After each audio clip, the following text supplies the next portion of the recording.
You know, there's a legend about the Podcast Republic app that if you download it when the moon is full, it causes a change in you. And that change is that your podcasts are easier than ever to listen to. That's right. Download the Podcast Republic app when the moon is full, or literally any other time. I want to make this very clear for legal reasons that this is a bit. And you favorite your podcast and they download directly to your device. Even on the moors? Even on the moors. That's the Podcast Republic app on the Google Play Store. Ow! When the mega powers explode. I'm talking about the 80s. Oh, yeah. Great Scott! Cream of the crop. Oh, yeah. Mega powers, yeah! When this baby hits 88 miles per hour, you're gonna see some serious shit. Welcome to Dissecting the 80s. I am Trip Lano, one half of the Mega Podcasting Powers, and with me on this special bonus episode is my tag team partner, the Macho Man Drew. Andrew Lano. And we're just doing a quick intro and I guess some final thoughts after digesting a few days of our Halloween Horror Nights experience. But first I want to say a huge thank you to the folks on Patreon who support this show, without whom this wouldn't be a thing that we did. We talk about this a little bit in the intro you'll hear that we recorded while we were in Universal Studios, but people ask about the Patreon, and I always say it's not life-changing money, but it's definitely podcast-changing money, and we've been able to upgrade our equipment, upgrade the web hosting for the show, upgrade the storage and service of the files themselves to make it easier for us to post it. We just bought Andrew a new microphone. We haven't gotten it to him yet, but he's getting a brand new microphone, so we really appreciate it, and we got to do something that was, I don't know if I would say life-changing, but certainly something that we've been wanting to do since... I mean, a bucket list item's a little life-changing. Yeah. Almost 20 years we've been saying we were going to do this. I don't know if I talked to you about this before, but it was a couple years ago. There were a bunch of houses I thought we would really like, and I priced it out, and I just couldn't swing it as a gift for you, even combining birthday and Christmas, and couldn't quite get there. And then I was contemplating asking someone else to chip in, and I was like, I don't think I can ask our brother or our parents to be like, can you give me money to give Andrew a gift that I'm also going to? But anyway, I'm really glad that I didn't do that, because this was really spectacular, and we got shown a really great time by Allie and Patrick at Universal, who really made the experience super special. And I feel remiss that I didn't get the name of our sound engineer, but one of the, frankly, sneakily coolest parts of this experience was this is the first time we've ever recorded in an actual recording studio. Yeah. They have a secret radio station set up there. And we got to go, record that way, which was really cool. It was very awesome to have someone else mixing our sound, mastering our sound, and doing all of the stuff that I have to do. So that was really, really fun.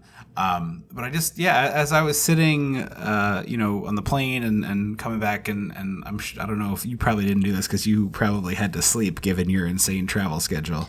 But yeah, and the fact that I woke up late. Yeah.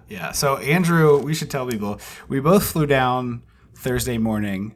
You landed in Orlando at what time? A little after 7. Okay, and I landed at 8:30, 9:30. Around 9. You landed at 7? I didn't know that. 7:30. So your flight took off at 5? Mm-hmm. Oh wow. Okay. So you had to kill a lot of time at the airport then. Now I feel terrible for you. That's why I was so seriously considering lifting to the park. Yeah, I thought you landed at 8:30. Yeah, no, I probably would have lifted if I were you. Anyway, now you tell me. So we got there super early. We picked up our passes. We hit a couple of rides at Universal, the original park, did our interview. Then we ran around, did basically every ride at Islands of Adventure and Universal, and then we ended up doing 7 of the 10 mazes and all of the scare zones. And the Lagoon Show. It was a roughly 12-hour theme park day, and what was it, 35,000 steps? I think we 35,000 steps and 15 miles, 15 attractions. Yeah. Certainly the longest I've ever walked in a single day before. It was really packing a lot in. It's up there if it's not the most for me. Yeah, I've never done anything close to that, I don't think. Even hiking Machu Picchu, I don't think I hit 35,000 in one day. And that's hiking Machu Picchu. But yeah, I just wanted to say thank you again properly and make sure that part was recorded well, because I don't know, the sound on those files is a little bit different. But yeah, I just wanted to take a second to maybe talk if you had any other thoughts about Halloween Horror Nights or any other things that you wanted to add as you've been sitting and thinking about it and stuff like that. I really, it was a wonderful time, and it was the houses were definitely scarier than I was anticipating. And I think next time I go, I'm probably gonna watch videos beforehand. Because I think we both consciously decided not to do that. Yeah, I didn't want to get anything spoiled, so to speak. Yeah. Even though it's not really a spoiler because it's you're walking through a maze. It's based on Stranger Things, you recognize those scenes and stuff. Yeah, because especially the original houses that aren't based on anything but someone's imagination. I definitely would watch a video first because, and that might sound sacrilege to Horror Nights purists, but for me, it would be way more enjoyable if I was able to be put my shoulders down for a second and just flinch when things jump out at me, instead of just living, walking through in a constant state of terror, shoulders at my ears, uncomfortable terror. Yeah, exactly. As you mentioned this before, and I don't know if we did it while we were in the park, but just to make sure that we've done it. So Halloween Horror Nights, the way it works is there's houses, which are haunted mazes where they build, plywood walls that have secret hidey holes for people to pop out and scare you, and all sorts of really cool. It's not just plain plywood. These are basically movie level sets almost of. So this year there were 10 houses. 5 of them were based on 6 and 4. Is it 6 and 4? Mm-hmm. It's 6 IPs or intellectual properties, which means an existing movie or TV show or franchise, and then 4 original houses. Yeah, so when we talk later in this episode, you'll hear us talking to Patrick, who's one of the creative folks behind making these things happen. And that's what we're talking about. We're talking about translating a movie to a maze. They take us, they watch that movie a bunch of times, figure out some key scenes, and they figure out how to make a maze version of it. So the mazes are, you walk through.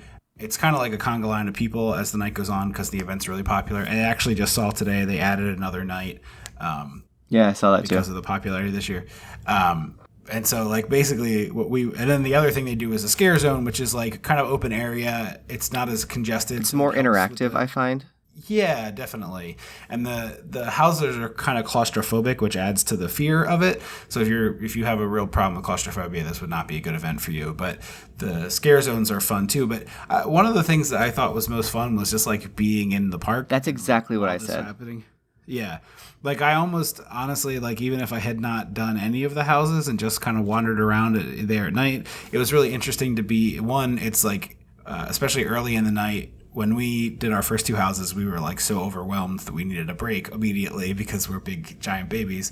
So we went to the Harry Potter area, and it's completely empty practically. So there's it is open and available to go in, but no one wants to waste their, quote unquote, waste their time there because you're there for Horror Nights.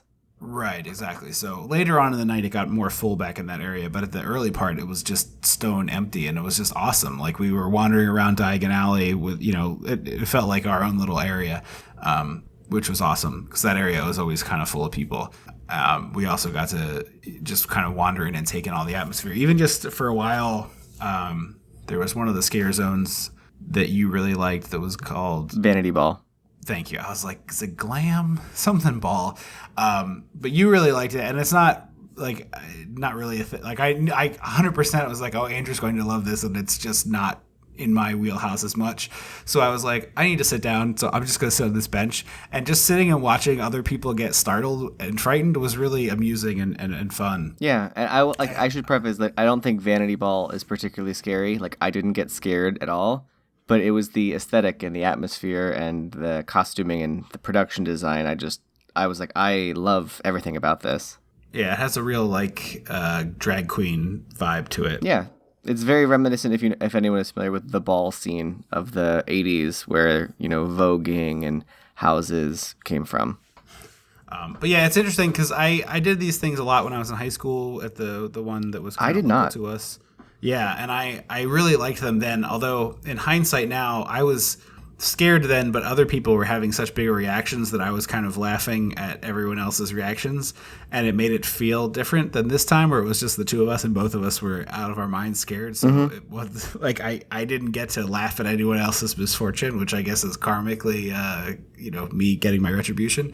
But this version of it basically became I was holding onto your hand over your left shoulder and then either cowering behind you or using you as a bulldozer on alternating times to try to get out of there. But yeah, it helped once that I actually thought the experience was much better, which seems counterintuitive, but it was much better as the night went on and the houses got kind of full and crowded, because the reaction that we both had in the initial couple houses was, oh my God, I'm scared, I want to run away. And there was space to run away, but there was like one or two people in front of you where you're like, oh, if I could only get around these two people, I could just run away. And like, you wouldn't really want to run through them. It would be dangerous. Yes. Like, it's highly likely you'd slip and fall. But it felt like you could do it if only this one person wasn't there. Mm-hmm. And as the night went on, it was like, there's nowhere to run. Like, I cannot get away. Well, also, it's sort of, when there are so many people, you can get a sense of where scare actors are hiding and like where scares might come from. And right. I liked that because between watching so many videos in the past of like how this event works and how it's set up, and like just being an observant person, I was like, okay, cool. So if the floor looks like this, it means there's water. And if there's water, that means someone's gonna be popping out somewhere. And then I could hear a sound like, okay, someone's gonna come out from over there. Yeah. Yeah, it's a bummer. Like, I fully intend to watch some of the videos because the second one we did was this underwater mining company thing, and I love underwater horror. I love, like, it's right in my wheelhouse. I wish I could have walked through there with the lights on, but I was so busy getting scared that I like couldn't take all the elements. And the creature design was really cool. The design of the submarine set itself, or I guess it's not really a submarine. I would love to do their lights on tours that they offer. Yeah. But that one, I got scared so bad, like I whipped my head back and I almost lost my sunglasses. Then I'm like stopping and trying to like catch them because I was like, if they fall on the floor, I'm not gonna be able to find them. It's dark in here. I'm gonna be crawling around and lose my sunglasses. So it was just very silly how frightened we were. But yeah, it ended up being a really fun experience despite that. Like, I know it sounds crazy. It's like I got the crap scared out of me and I had a great time, but it really is how it went. Just the vibe down there is really, really fun. If you're into horror movies like we are, well worth checking it out. And I also will say, I know it's expensive, but that skip the line pass is a real godsend when those lines creep up. It is. It 100% is. Yeah. So thank you to Universal for providing us all that great stuff and making the experience pretty spectacular. Yeah, so, if there's a way to experience your first Halloween Horror Nights, I feel like we superseded everything. Yeah, absolutely. But anyway, I just wanted to say thank you again to our Patreon supporters. If you're hearing this and you're not a Patreon supporter, they got to hear this before you did. So not only do they get the things advertised, but sometimes we throw extra stuff their way like this, that they got about almost a little over a week of exclusivity on this one before it went out to the general public. And thank you very much to Universal for providing all that. I know we thanked you later several times, but we truly cannot thank you enough for this amazing experience. I took 57 minutes worth of video between flying and the event itself and a recap that I'll be editing down into a watchable thing at some point soon, so keep an eye out for that. I'll try to put some pictures up too from the day as well, so we'll probably have them on Patreon, but I'll maybe make it a free post after. And if you're hearing this on the regular feed, go to patreon.com/dissectingthe80s and there'll be a free post with the photos. I'll make it free after our exclusivity window because we want to give those folks supported us and made this happen, so we want to make sure we give them. But yeah, just wanted to do a quick little recap after we had some time to digest. You'll hear us. What we decided to do is we recorded an intro while we were down there. Then we have our interview with Patrick. And then we have our sort of live reactions after every house where we recorded ourselves talking. So the quality of that audio is going to be a little below standard, but hopefully good enough that you can still listen to and enjoy it. So with that, I guess we'll throw it to ourselves from Thursday, September 19th to see how we were feeling on our way into Universal Studios. We now go live to Universal Studios. With ourselves in the past. Welcome to Dissecting the 80s. I am Trip Lano, one half the Mega Podcasting Powers, and with me, as always, is my tag team partner, the man crossing one off his bucket list with me today, the Macho Mandrew. Andrew Lano. And yeah, bucket list for sure. We are coming to you live from Universal Studios, Florida, so apologies for the lower audio quality for these interstitial segments, but we're recording on our phones, so not in the studio, as it were. Yeah, not ideal, but we make it work. Big thank you to Universal, and in the interest of full disclosure, they have given us tickets to the amusement park for the day, hotel for the evening, and tickets to the Halloween Horror Nights event. And as well as the Express Pass, which allows us to skip a bulk of the lines. Yes, they've really taken great care of us. I cannot thank them enough, and Allie, for really coordinating everything. Yeah. You're amazing. Yeah. So we just got out of our interview with Patrick, which we'll set up here in a minute, but just want to take a second and do some of these updates throughout the event. I think we might do one or two during the day, and then probably as many as we can during the evening event. But we've always wanted to come to this. We've been to this park before, but we've never gone to Halloween Horror Nights, which has been something we've wanted to do for years and years and years and years. And so finally getting to do this is really just incredible. Yeah, it's been such a dream of mine to finally come. I've watched so many videos, always wanted to, and then last year I remember it was super 80s themed, and I was like, well, they're not going to do 80s themes 2 years in a row. I missed some of the ideal chance to go and experience the 80s nostalgia of Halloween Horror Nights, and then they did it again, and it's great. Yeah, so Ghostbusters, Killer Clowns from Outer Space, Stranger Things, and also a arcade section, which is very obviously 80s themed. And I might argue that Us has sort of an 80s influence. Yeah, it does, for sure. But you were saying before about how crazy this is. Yeah. We're going through the turnstile now, sorry. Nice, I like it. Thank you. I'm ready. Thank you. I'm a Jason fan, so. Me too. I wish I looked as good as you. Thank you. Sorry, we just got through the turnstile. We'll probably cut that out, but... I said, can you imagine if 6 years ago, 5 years ago, whatever... It was more than 6 years ago. We did it about 3 or 4 months before we recorded the first podcast. When we did our first typey... We did like a live vlog of our show. Live tweeting what we did, our usual commentary of Goonies are good enough for really just you and me. Right. I said, I don't know if this is going to be funny, but I would think it would be amusing to do, if nothing else. Fun to do, yeah. And cut to 6 years later, we've been invited and treated like royalty by a theme park we really respect and love. Yeah. We're big fans of this park. I mean, obviously, we've talked before about being big theme park dorks, and trips here with our family when we were younger are a major part of that. So, really, really, really cool and just really awesome. Surreal.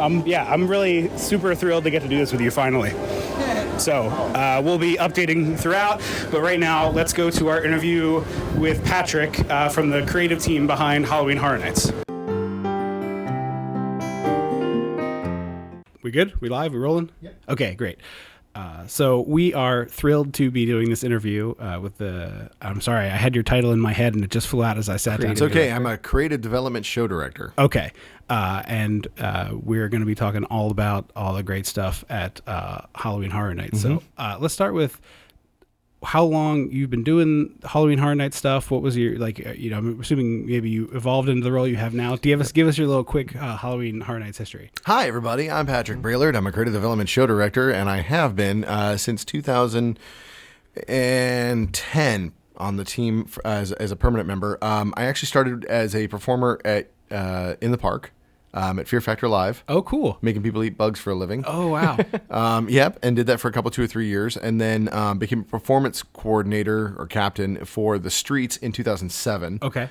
And then in 2008, I was brought in seasonally as the show director for the houses, and then in 2009, I was invited to be a part of the concept team. Okay. And then in 2010, transitioned full-time into creative development. So extensively in the last couple of years Halloween Horror Nights, but as a creative development show director, you have the opportunity to do a lot of varied things, whether it be some of the other marquee events like doing Grinchmas or the parades or Grad Bash, Grad Venture, Mardi Gras, all of the other events, or to in certain cases be able to do new entertainment offerings that hit the park like Raptor Encounter or Diagon Alley or things like that. So the history, I'm kind of been all over the place. Sure. Yeah. The last couple of years focusing primarily with Charles Gray, my partner, on the other side for the houses. Okay. So he'll take 5 and I'll take 5 and in that vein for the last couple of years. Okay. So how do you divvy those up? Is it like a little bit of a squabble back and forth as to which of you gets to do which thing? I have to No, imagine. we're totally kind to one another. Okay. No, it's a great partnership. Yeah, it really is. Yeah. No, it is interesting. Part of it has to do with schedule. Okay. Part of it has to do with when they come online as far as the design is concerned. Part of it has to do with which designer we're going to match up with at what time, because we have to be cognizant of their schedules and make sure that there's a variety.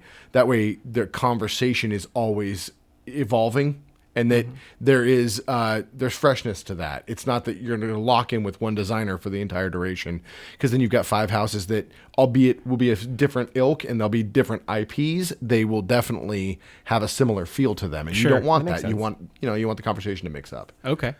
Yeah. And I imagine there's some level of like trying to be cohesive among them. So you, like from your point of view, are you trying to avoid like a similar style of scare happening a lot, that kind of thing? Absolutely. I mean, we've got not only on the micro of that, where we don't want certain gags to be used over and over again because it leads to a dull environment, but also on the macro, you've got that broad scale of what is the entire slate of houses for the course of the year, and then year over year how the event is evolving. So 26 is different than 27, 28 is different than 27 or 29, and how that all matches up.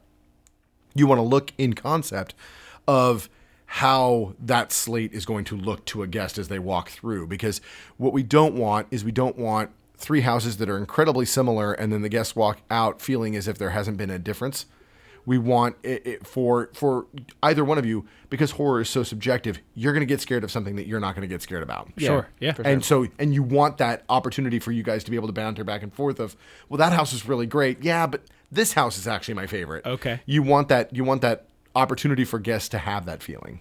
What's the schedule like? I'm guessing you're pretty much starting. This event ends November 2nd. I'm imagining you're starting in November 3rd. Maybe you got a day or two before you're working on next year. We are already in concept for 2020. Okay. We've been talking about. Been having hallway conversations since early June. Okay. For 2020, and then this week in particular. I'm actually missing a meeting right now. Oh, well, thank you for that. Thank you for taking the time. It's fine. I'm glad. I'm happy to be here. Or you're welcome. I'm not sure. Right, Exactly. exactly. Depending on how heated it is in the room right now. Yeah. That we are already. Conversations are already occurring about 2020, and we're extremely excited about where the event's going to be going. Okay. And 2020 is a big year, 30, right? It's a 30th anniversary. Yeah. So I imagine you have to. There's a lot of pressure with that. I'm imagining. You would think. Yeah. I don't know. No. Okay. I don't know. Okay. Is there? I mean, I would feel pressure. I don't know. I didn't until this interview, and now I'm just. No. Here's the thing: is that we all attack it from a place of love. Like it really is so much fun for us to be able to approach this and to be able to play inside those worlds that we've been afforded the opportunity to do. So it gives us the chance to dive in and have a lot of fun. In the case of 29, man, Ghostbusters, come on. That's the 35th anniversary of that house. Absolutely. It was so important to all of us in eventually, we wouldn't have known it at the time, but eventually leading us in part down the path that we took in life to be able to get us to the point where we can do this. Mm-hmm. As well as when you look at things that are heavily nostalgic, and in particular with your guys' podcast, things that are heavily nostalgic and like Stranger Things, where it's so steeped in that nostalgia of that time period, and how fundamental it was the 80s were for the Duffers to be able to create that, gave us then the opportunity to dive into those seasons and really be able to invest. And I think that 29, going back to the previous part of the conversation, I think 29 is the most ambitious and largest slate of houses that we have ever attempted. And I think that the complexity of not only the original houses, but also the intellectual property houses is something that we have never done before. And I think that that gives us not only a great thing for the guests to experience this year, but it also gives us a way of being able to launch forward into what 30 will eventually become. Awesome. And so for you, is it which would you prefer? Do you prefer working on an IP or an original, or like what are some of the drawbacks and positives of both? They all. I don't know about challenges or drawbacks. I think that they're all exciting. I think that because it is a varied slate, and because you're looking at something that might be like Nightingale's Blood Pit, which takes place in Rome, and then you go to Stranger Things. You've got Yeti, which happens in the Yukon, and then you've got Depths of Fear, which happens under the ocean, and then you've got Graveyard Games, which is very classic Ascension Parish, Louisiana, and then House of a Thousand Corpses, which takes place in Western Texas. Like, you've got all these different varied environments and all of these very different types of creatures or characters that you then get to dive into. I think in particular, it's a wonderful challenge and a lot of fun to be IP adherent, to make sure that we get it absolutely correct. And the decor team and our scenic team, our costume and makeup and prosthetics team, I think that they are brilliant in how they're able to translate what you saw on screen to a live experience that you're walking through. Because you guys haven't gone to the event, what are you most excited about seeing tonight? I have to know because we've seen so much. Like, you guys have never been here. No. I've seen a lot of videos. In years past, I would voraciously watch consumed videos. as much as possible for people who do where you put the camera on the people, that kind of stuff, where they're getting scared. So I've seen it. I've done haunted house attractions before, but obviously the scale Nothing here on the is scale, totally different. Ghostbusters, as you mentioned, huge. I've always loved that movie. One I've known since I was a kid. Killer Clowns. Because I saw the Scare Zone last year, and how I thought that looked amazing, and the fact that it was been upgraded to a full blown house this year, I think is really exciting to see. Yeah. So there's and from an original standpoint, Yeti I think is such a cool that sort of cultural mythology. I kind of really love cryptozoological stuff, so I think that'll be a blast. And I'm pumped for Graveyard Games. Yeah, because I've heard there's a little bit of a social media aspect in the queue to sort of kind of get you into the world before you even step inside. So I'm really you guys are gonna have so much fun tonight. Yeah, no, we're really excited. We're You're really gonna have so really much thrilled. fun. Yeah. I mean, but speaking to that, what you guys just brought up is the exact same thing that we've kind of been talking about. That it is this varied slate. You're gonna experience a lot of different things tonight. Yeah, and that's absolutely fantastic. For us, there's no better feeling that we have as people when we stand outside of houses and watch people come out. We love watching people's reactions to what they just experienced, and more often than not, what follows a scream is you laughing. Yeah, either at yourself or somebody's laughing at you. Yeah, because you're screaming. Right. Yeah. It's that always makes us happy. Yeah, I'm a giant baby, so I expect it's gonna be so much fun. Yeah, there'll be a whole lot of screaming. I've already told him he's going first for pretty much all of them. So. I'll definitely be the one who's a bigger baby of the two of us. One of the things we were talking about on the way over that we wanted to ask you about is how do you figure out the pieces of a movie that become part of the maze, right? Like, how do you what 7 scenes you decide which 7 scenes are going to be? Yeah, how does that process work? Are you watching these movies 27 times in a row, walk us through, without giving away any of the secrets, obviously, of any of the scares or anything, but love to know the process of translating a movie into the real world like this and all the work that goes into that.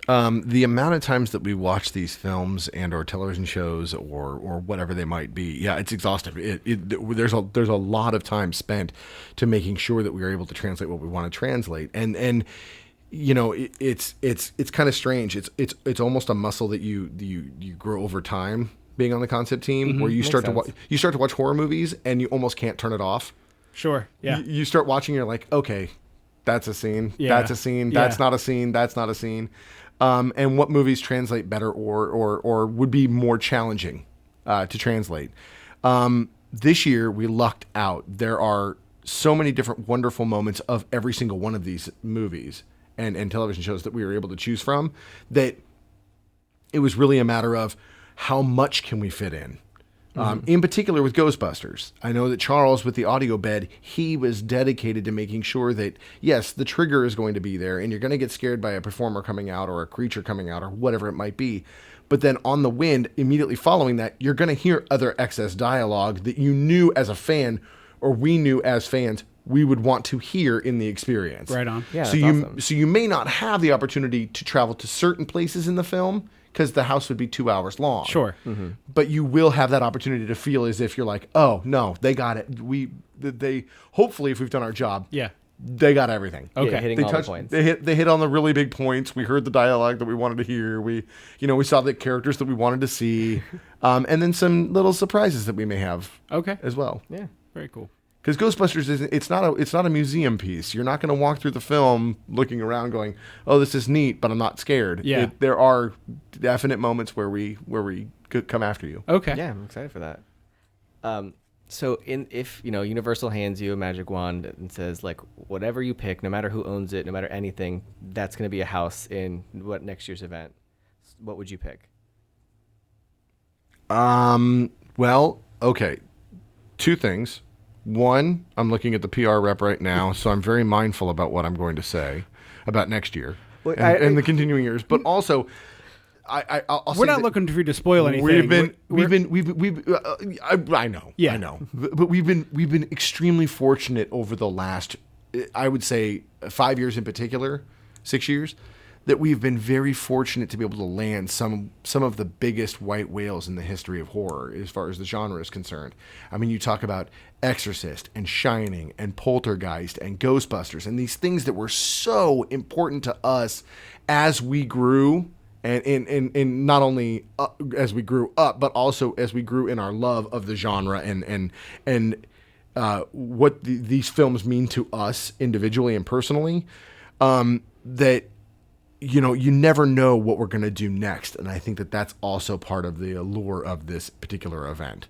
I think that Halloween Horror Nights, not only on the East Coast, but also bi-coastally and now globally, we give the opportunity, if fans are so inclined, to travel to all 4 locations and actually experience Halloween Horror Nights on a global aspect. And there are people who do that. I believe it. We've seen some videos. Yeah, you get the opportunity then to be able to tell those stories like a Stranger Things in 3 different locations globally, and how each one of those teams then breaks that out is always so much fun to watch. So if somebody were to hand us a blank check, I think I'd want us to keep on the path that we're on right now, because I think that if we do that and we are mindful about what came in the past, it gives us an opportunity to be just as mindful towards the future. Mm-hmm. It gives us an opportunity to really decide what's the most important thing for us to do for that year's event, how it fits into the entire slate, how it navigates, and what are the environments that our guests are going to go up against, what are the creatures and or killers or whatever it might be that they're going to face as well. That's a great question. And You dodged it really well. I know. You did a Thanks. I super appreciate good that. job Was at that was not answering that was it. some like Neo in the Matrix kind of stuff. But at the same, I don't want to do a disservice to the things that are happening this year to place a focus on what may come. Yeah, no, I totally Yeah. get that. Yeah. Yeah. What is the? And again, I'm not asking you to tell us anything about next year, but you said you started working on it already. Do you know what IPs you have already, or is that something that comes online as you go? I can neither confirm nor deny anything that's going to happen in the future. Oh, well, okay. Well, let's talk about this year then. Like, I'm speaking in the abstract here. Yeah. I'm just curious of like, does a timeline look Yeah, like? like it sounds like you start in June for the following October, so you're talking about like 15 months. Mm-hmm. Do you know day one? Okay, here's the 5 IP or 3 or 4 IP. That's houses. a great question. Yeah. Yes and no. Okay. On a year by year basis, it's going to change. Okay. It's going to morph. It changes. There are some years where it based on any number of different circumstances, that process is elongated, and sometimes it's a lot shorter. Sure. Sometimes we go in and we've got 2 or 3 in the barrel, and we already know, boom, boom, boom. Okay, we know cool. we're going to go that route. And then there are a few where we start down a path, and then for any number of different reasons, we go, you know what? That's not right this year. That one needs to go on the shelf. Okay. Like, we need to take that one and place it over here. And it might need to, for any number of different reasons. I can tell you that in, I forget the year, Legendary Truth year, 2011, 2012, 11, 12, 10, 11. We get what's called the blur. Mm-hmm. Yeah, there's so many houses. And Yeah, so, no, you know, I totally we're like, understand. what, it was a year. Yeah. There was a We house. forget what movies we've covered. People are like, you did an episode on that. I'm like, oh yeah, we did do an episode on that. Yeah. There was a house called the Legendary Truth, the Wyandotte Estate. And that house was actually in production for 3 seasons. Oh, wow. Because we didn't know how we were going to accomplish a few different things that we knew we needed in that house in order for it to be the story that we wanted to tell. Mm-hmm. So it stayed on the shelf, and we did R&D each year building up towards what that house was going to end up becoming. And it didn't even have a title at the time. It was just like Haunted House. like we use code names now Sure. because people pull permits and they're really invested in what we do. So they'll go to the city and they'll pull our permits and find out what our titles are if we're not careful. Yeah. So we use code names to disguise that. But at the time, that was what Haunted House. And when we talk about the haunted house, you're like, okay, that's great, but what does it mean? And then once we got comfortable with okay, I think we're here as far as all of the individual pieces and parts of that house. We're going to take that one off the shelf and we're going to make that one of the focal points of the year, and then everything else can fold in around that. So on a year-by-year basis, you never know what you're going to get, and some move faster, some move slower. Okay. Yeah, that's a great question.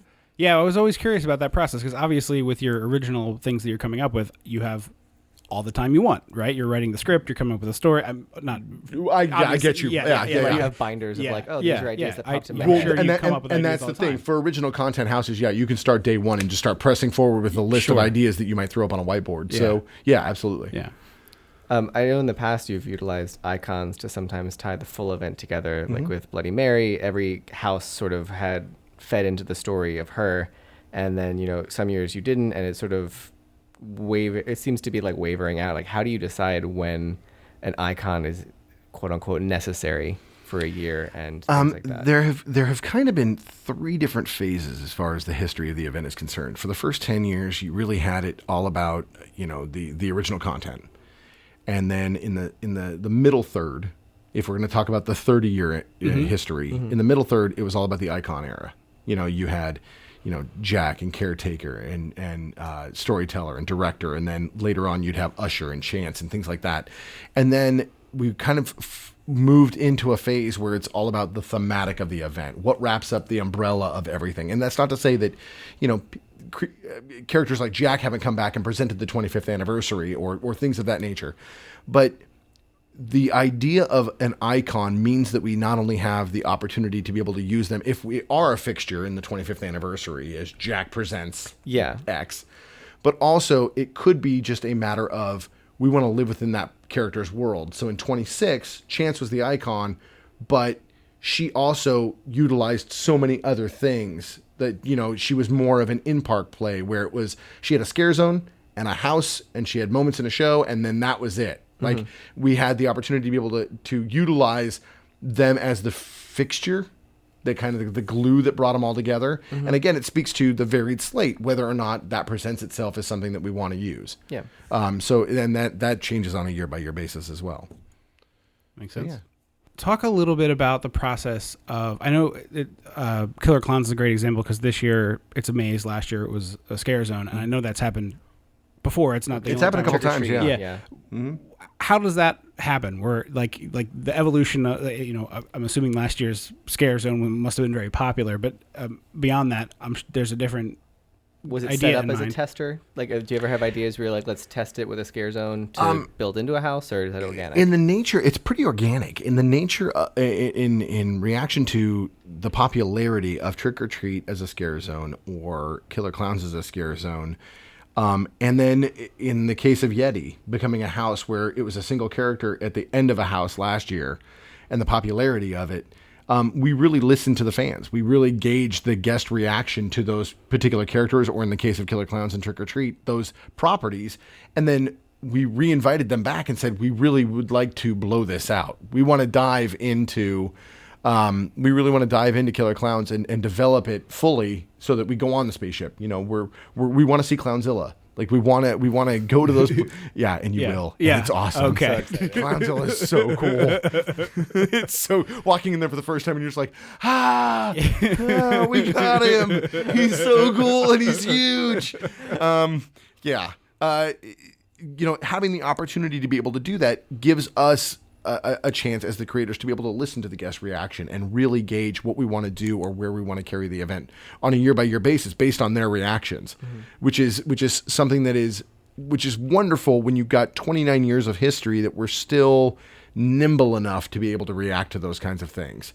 And that is wonderful that we have the ability to be able to earmark a particular slot as far as an intellectual property is concerned, or in the case of Yeti, turn it into one of our original concept mazes and be able to hit the ground running at the top of that while the event is still rolling. So while 28 was still in function and it was still going, we were already diving into what Yeti was going to become. So it gave us a different appreciation as we walked through the end of Slaughter Cinema and saw them doing what they're doing. We're like, okay, we can use this kind of a room-ish, I guess. But what doesn't work as well as we hoped it would when it was on the concept board in 28? And how can we change that for 29 so that it is more impactful? And I think Charles and Nick in that house did such a great job. You're gonna get really scared. It's gonna be awesome. I cannot wait. Baby or otherwise, you're gonna get really, really scared.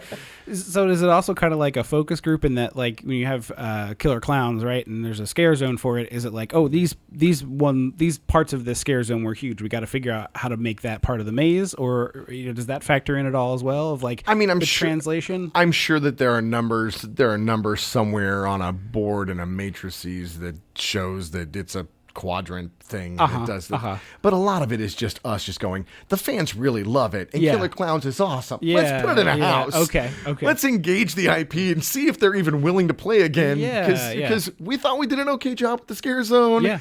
And then they're immediately the powers that be were just like, yes, Killer Clowns house. Go. Awesome. Yeah, even the truck parked outside the studio here looks Isn't it great? Awesome. Yeah. One of the things I think is really interesting, and I'm curious to hear your point of view on, is I've watched in the past, like, people do those lights on tours that you all offer, and the level of detail that you put into these things is astounding. And then you turn off all the lights and everybody's walking through this with their eyes half closed. So that's an interesting thing from an artist perspective of, like, all the really, long hours that everybody is putting in to create these things. And then, and then that aspect of it, is that kind of like difficult sometimes when you're like, oh man, I wish people could really see what we did on this wall or this piece here, that kind of thing. That's a great question. Because, we intentionally, whether it would be an original maze or it's an intellectual property maze, and really there at this point, as far as the properties outside of the properties themselves, there really is no distinction as far as the level of detail involved.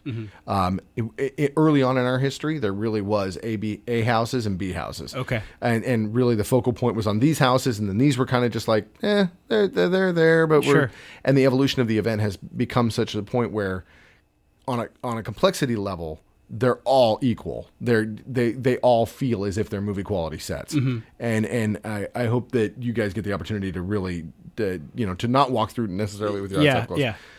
That being said, the reason that we go to the level of detail is because we understand from a fan perspective, a guest perspective, as well as I think a psychological perspective, that if we don't go to that level of detail, you might not know a difference, but you'll feel a difference. Okay. You need to feel as if you are actually in those environments, and there's no way of us being able to do that unless we make sure that if you turn around, you've got 360 degrees of viewpoint inside that room, that you're in an immersive environment. You feel a difference you would know it if we cut corners. Sure. Yeah. You would totally know it whether the lights are up or the lights are down. Okay. That makes sense. Yeah.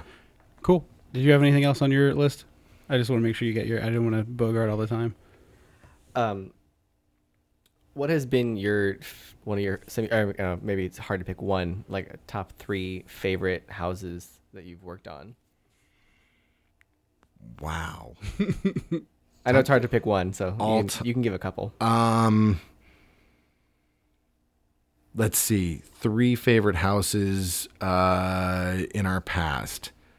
The first Havoc house. Okay. Dogs of War. That was an incredible house.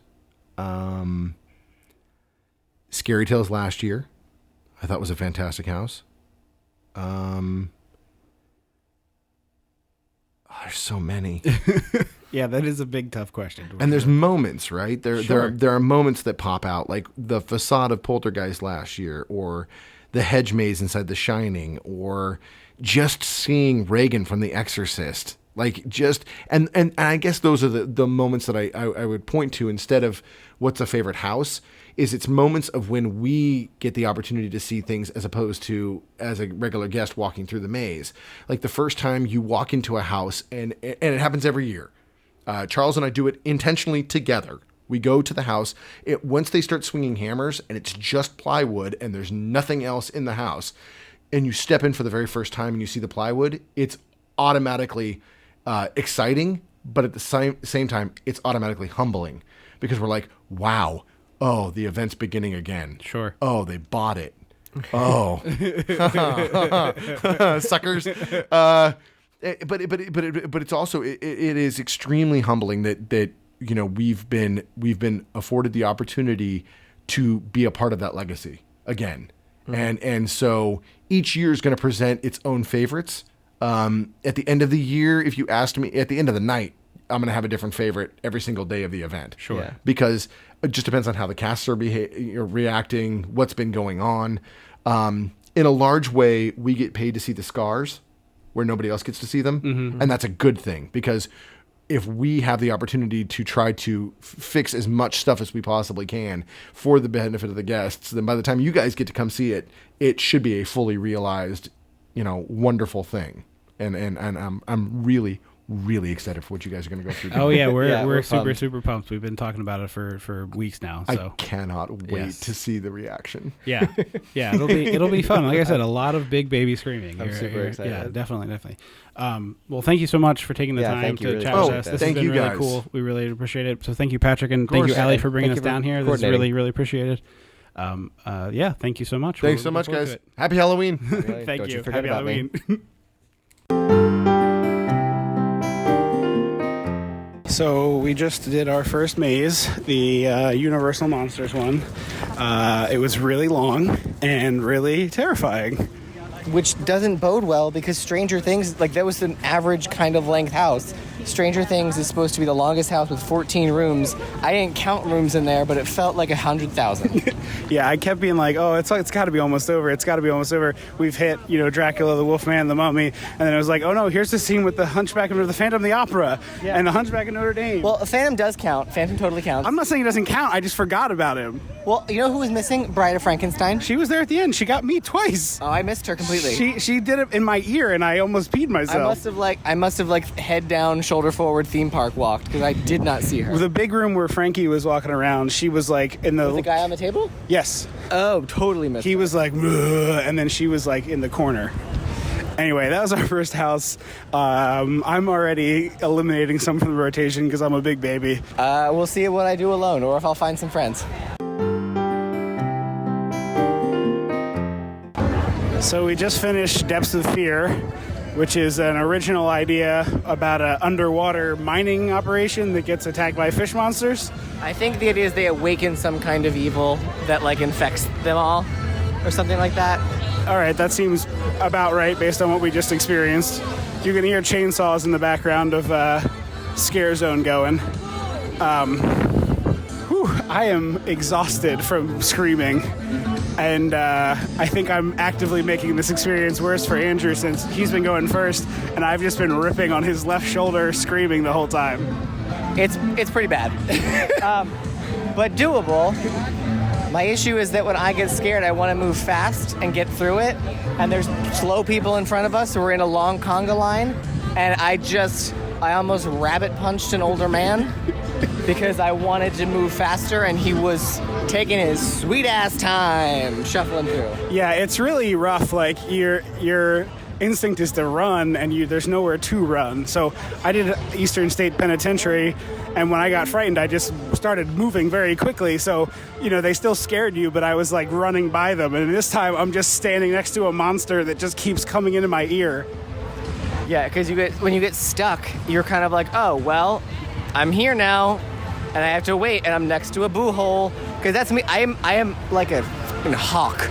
I am aware of all the boo holes and that there's no one in them. And I'm like, there's someone there. Someone's going to pop out of there.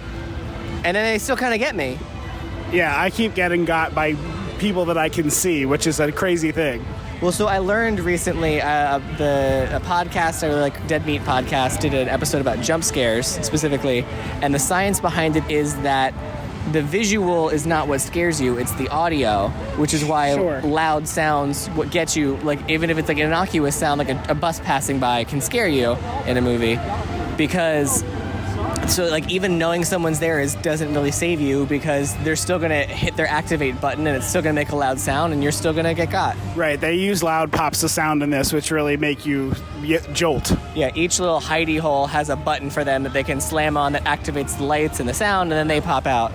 So even if you're staring at the hole and you know someone is there, they're gonna get you. The fish monsters weren't even hidden because they're so large. You'd see their big fish monster head sticking out of the hole, and then they'd still make me scream every single time. You can hear my voices going already, and we've only done 2 houses. Yeah, this is like 20% roller coaster voice, 80% Horror Nights voice. Yeah. So that's 2 down.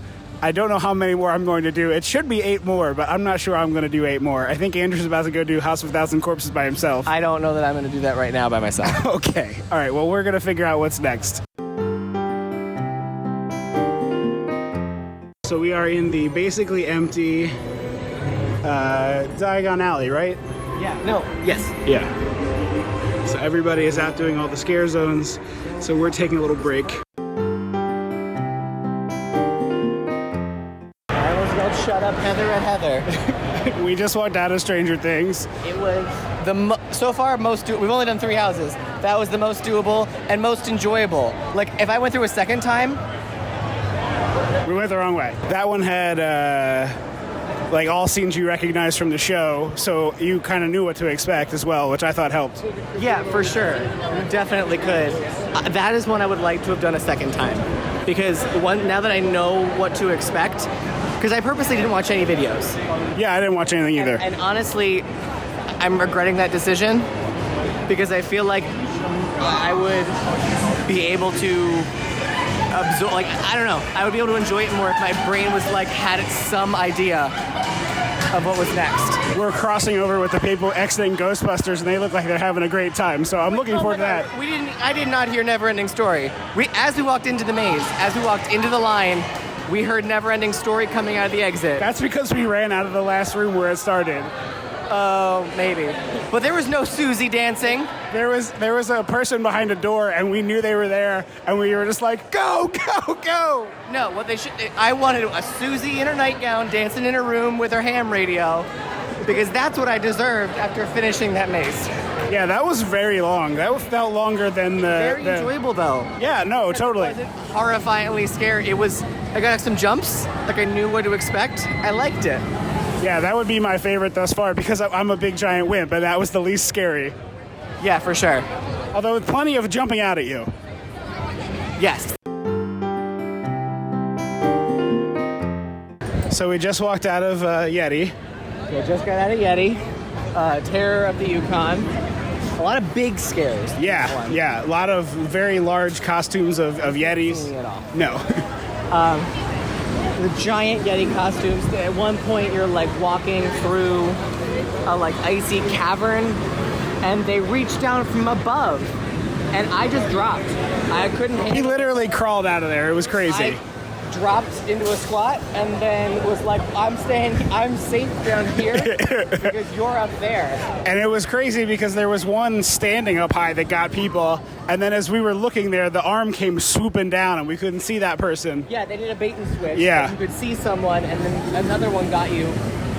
And Yeah. there were people shooting guns and they were like, guys. I kept getting hit with like puffs of air that were scaring the ever-loving crap out of me. It would be like and then you would blow against your shirt or your head or whatever.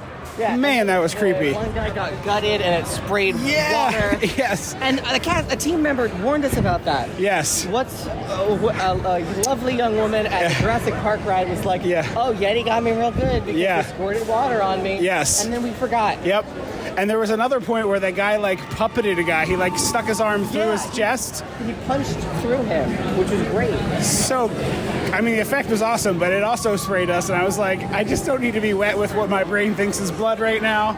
I didn't mind being wet though because the house was very, very, very cold. Yeah. So the water got real chilled as soon as it hit your skin. Yeah, it's quite hot tonight. Great. Yeah. And it's about 80. And now we're off into the zombie landscape. Yes. Which has been pretty fun. I don't know. You're getting the zombie selfie there. Yeah, he's somewhere. He got bored with us. Yeah.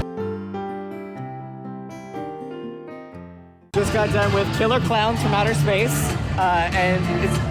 so you can't film in any of the houses, which is why you're just getting the reaction after the film. Right, yeah, we wish we could do that, but... Yeah, there's a lot of videos online, because at media nights, they do let people film if you want to see what's going on, because that's what I did for so many years before I came. Yeah, definitely. That was another great house. Like, we really should have That was really fun, the ones we knew. Because like you walk in and there's the smell of popcorn, and then at the end there's the smell of cotton candy, and it was awesome. Patrick had told us that Clownzilla was going to be our favorite part, and I think he was absolutely correct. Oh my God, Clownzilla! That was amazing. Took the night and ran with it. Yeah. My only complaint is that it deviated from the movie, and so like Clownzilla in Killer Clowns, Clownzilla's the end of the movie. Right. And he's not the end of that scare zone. Right. I was like, oh, it's over. I was like, oh, thank God. Which honestly, I think they did that on purpose. Yeah, because then you had to still go through the... Because as soon as we walked into the cotton candy cocoon room, I was like, oh, wait a minute. How did I not realize we had to go through that? Right, exactly. Yeah. That one was also really clever because they had a bunch of like puppet or dummies. Yeah, dummies or what do they call it? A store. Mannequin? Yeah, mannequin versions of the clowns. That it was like, is that a person or is it a clown? Is that a person or is it? That was really effective because they're all wearing masks anyways, so it's not like with a lot of mannequins you can look at and go, oh, that's a mannequin. Right, right. But this was a really great use of that because I couldn't tell who was what. Well, especially because I watched one of the videos of the house that's only on the West Coast because I was like, oh, I'm not going to see this. No, it might have been Creepshow. I watched Holidays in Hell. I forget the name of it, but there was a guy in a werewolf costume who was moving like a robot. Like he was just. Oh, I did see that. He was just moving his arm like really slowly up and down, and then as soon as people came by, would go like, "Whoa!" And I thought it was such a clever thing that they came up with. So that one was really, really fun. Way better and more fun compared to I am enjoying the first this way two. more Yeah, now. Of course. Like I said when we were off recording, is like we're gonna do these fun ones, and then we're gonna go back to the scary ones and be like, I hate this. Why are we doing this? Yeah, probably. Only a couple are super scary. I'm sure. So anyway, that was a big improvement. Very A+ for me, I think. It's getting better. I'm happy. Yeah. So we'll see how it goes.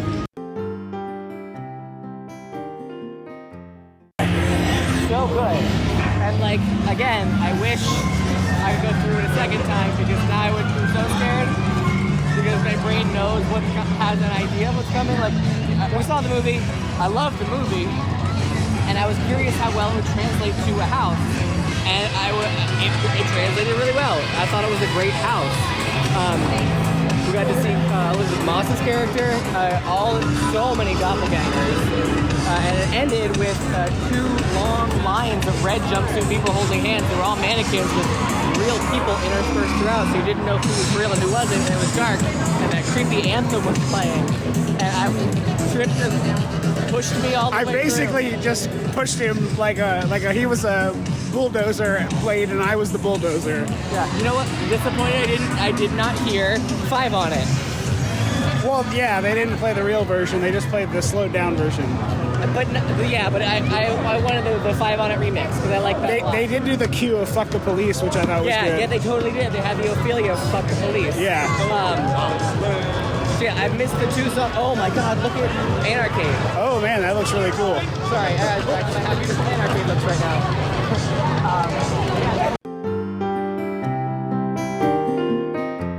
All right, so we wrap things up with Ghostbusters. It was a great house. Extremely cinematic, as you used to describe one of the other ones. Mm-hmm. The scope was insane. a lot of the scares were the Ghostbusters like coming to rescue you or something along those lines, which is really interesting. Yeah, it was clever use of that because I know they did that before with Ash in Ash vs. Evil Dead, where Ash was delivering a lot of the scares. That makes a lot of sense. A lot of Ray Stantz popping out at you, Peter Venkman, the whole gang. Very little Harold Ramis. I only got him in the one scene where they were blasting Slimer with the... Oh, yeah. And I think that one guy was supposed to be Lewis, but I didn't... There was Lewis, yeah. Okay.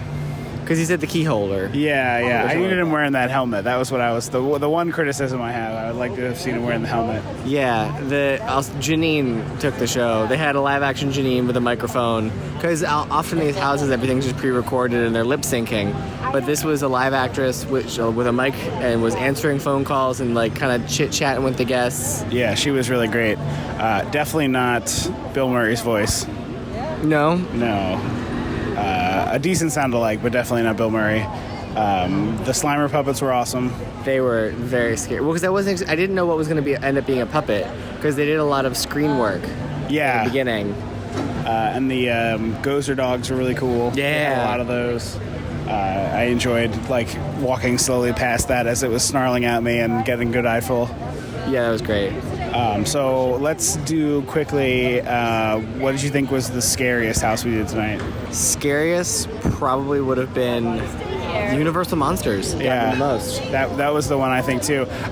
Close second being that underwater one, which I know a lot of people didn't care for, but I think it being earlier in the night really changed the way those houses worked. Well, and also it being a house we knew nothing about. Like, it wasn't, we didn't have a movie to base off. Right. We didn't have a TV show or something. It was just like an idea. Right, and the monster design was cool. They were kind of like anglerfish. Yeah, I liked the design a lot. And you really got to see them, which I thought was great. If you were going to repeat one, what would you repeat? I would have repeated Killer Clowns or Stranger Things. Okay. Because I think it's just... Stranger Things had so much in it, and I think... I almost wish I had watched some houses beforehand, so I had an idea of how scary to expect. Yeah, I think there was a moment in the Stranger Things, and I kind of ran by because I was afraid, but they, I think they had the Will actor, like, throwing up a slug. Yeah, in the mirror. It was, you were in the upside-down version of the bathroom, and then the mirror lit up from the other side, and Will was throwing up in the real world. Yeah, so I think that would have been cool, but I was too afraid, and I ran past it. I did, too, because I didn't know what was going to happen. Right. But yeah, I like that one. I think it would be a tie between Ghostbusters and that for a repeat for me, because Ghostbusters would be a good repeat. Right, just so many moments in there that were just fun. Like the librarian done as like a Pepper's Ghost effect was really cool, and the book sliding around, and you kind of move quickly, so you can like only kind of glimpse these things as you run by, which is a bummer. But it's really well put together. Yeah. How about Halloween Horror Night survival tips? Wear comfy shoes. Yeah, especially if you're going to play in the park beforehand, because we clocked almost 35,000, right? No. Yeah. No, that looks right. Yeah, that's 35,000. I had to double check that was right. Yeah. 35,000 steps. Which is like 15 miles almost, I think. I mean, I can pull up my Fitbit. You need to have someone willing to go first, which luckily for me was Andrew, because I would not have been able to hack that. Yeah, someone has to be willing to go first, and honestly, it's not a fun parade going first. I will admit that. Yeah, no, you sucked up all the scary stuff. The other thing, I think, while you can definitely get a lot of houses done if you come early. 15.29 miles. If you have that stay and scream and come early. But the less people in the houses, the more intense they are. I agree.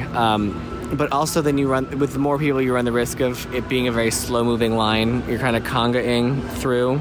Yeah, see, I appreciated the conga because then I could see where all the scares were coming and I was able to, like, brace myself for it. It was kind of like watching with your fingers over your eyes. Yeah, but also sometimes you got stuck and you were like, I want to run past this scare, but I can't, and now it's going to get me. I got scared by, was it a ghost I don't know what jumped out at me in the Ghostbusters house, but I knocked Andrew into another guy and almost knocked both of them over. I didn't see what it was, so that was you scare. Yeah, it just was the oogity boogity got me. Plug your ears if you get too scared, because I ended up doing that in one or two houses because, like we talked about earlier, the sound is what's way scarier, so plugging your ears and really muffling that helps to negate some of that fear. Even though you're still visually taking everything in and you're still going to get some of those jumps, it's less severe. Yeah, you could just bring earplugs, I guess. Yeah, because so in the Stranger Things room, in the Stranger Things house, there's the room where 11, from the end of season 1, where 11 is defeating the Demogorgon in the classroom. The actress playing 11 actually had earplugs in because that room is like just constant screaming and yelling. Right. A lot of the staff who were in there to like keep things going also had earplugs in. Yeah, they also ended up scaring me because they're just there. Yeah, they're just a person standing there and you're expecting it to be a monster. But yeah, big thanks to Universal for having us out. Really appreciate the opportunity. Thank you guys enough. Yeah, this was really cool. We've been wanting to do this for a very long time and really excited that we got to finally do it. So, and thank you all Patreon supporters for supporting the show in this way, because without you, we probably never would have done this. So thank you. It was all sorts of gratitude for us being able to do this. Yeah, this was, a lot of times today, I just was like, I can't believe this is really happening. This is actually tip to tail actually a thing that's happening to me because of this podcast. So thank you. Yeah, really, really special. So I think that is all we have. I hope that you enjoyed hearing it, even with the lower audio quality. We'll be back to our normal studio sessions quick as you can. So thank you all very much for listening. As always, I have been Triple Leno. I will always be Andrew Leno. Until next time. Don't you forget about me.